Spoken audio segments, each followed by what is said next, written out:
You are pulling the wrong plants. Right now, across millions of yards, people are spending money, real money, on chemicals. Designed to kill plants that have fed human civilizations for thousands of years. The average American household drops over $500 a year on lawn care. A significant chunk of that goes directly toward eliminating the exact plants this video is about. But here's what nobody in the lawn care industry wants you to know.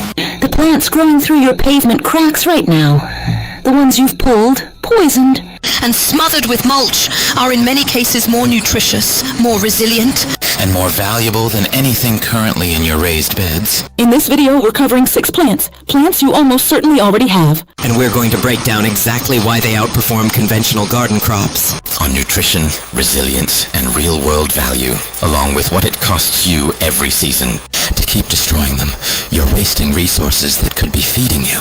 Stay with me through the full list, because the plant at number 1 grows food. Before your garden even wakes up. And that changes everything about food security. Let's start with the one you've definitely been killing. Number 6, Dandelion. Bright yellow flower, toothed leaves, that white puffball seed head. You know exactly what this is. What you probably don't know is that European settlers brought dandelion to North America on purpose. They packed it in their cargo deliberately. It was a cherished resource. A plant that today gets herbicide sprayed on it every April was once considered valuable enough to transport across an ocean. It was a lifeline for survival. Here's what 100 grams of dandelion greens, a single handful, actually contains. 558% of your daily recommended vitamin K. More beta-carotene than a carrot. More calcium per calorie than a glass of milk. And every single part is edible. The root, the stem, the leaf, and the flower. It's a complete survival kit. The roasted root sells for $12 a bag at health food stores, as a coffee substitute.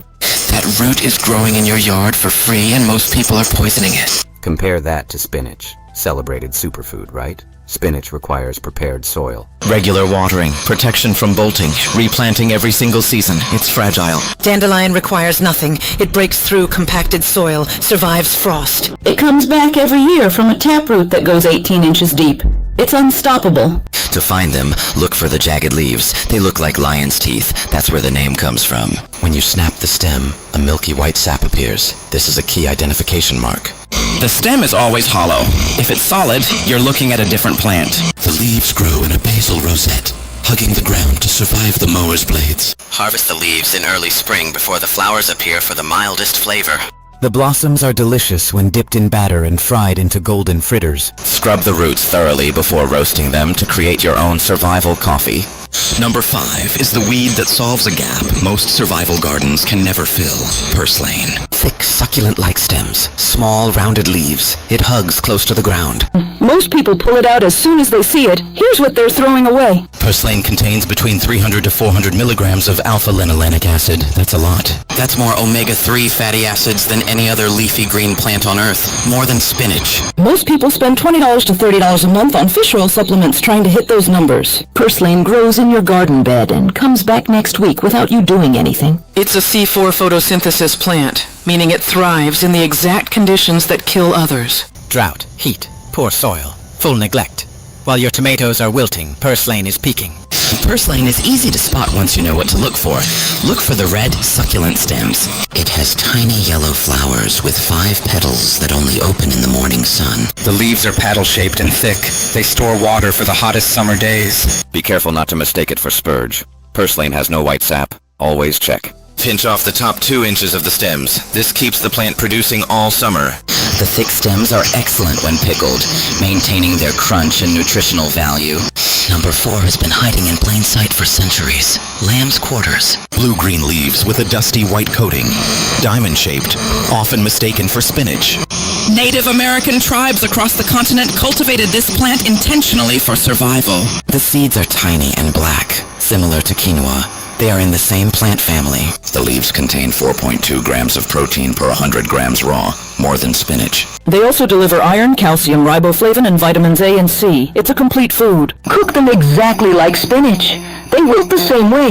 The difference, it's free. While you spend money on spinach seeds and soil prep, these are thriving outside. Lamb's quarters can grow tall, sometimes reaching 6 feet in good soil. The leaves are shaped like a goose's foot. That's another common name for this plant. The white powder on the leaves is natural. It's called farina, and it's water repellent. The flowers are small and green, clustering at the tips where the seeds will form. Focus on the tender top growth. These leaves are the most flavorful and nutrient-dense. Dry and grind the seeds into a high-protein flour to supplement your grain stores. Number 3 grows exactly where most other plants refuse to. Wood sorrel. Heart-shaped leaves in clusters of 3. Most people walk past assuming it's clover. It gets its bright citrusy flavor from oxalic acid, the same compound as rhubarb. That sourness is your signal for one of the best wild sources of vitamin C. Vitamin C deficiency is why sailors died of scurvy.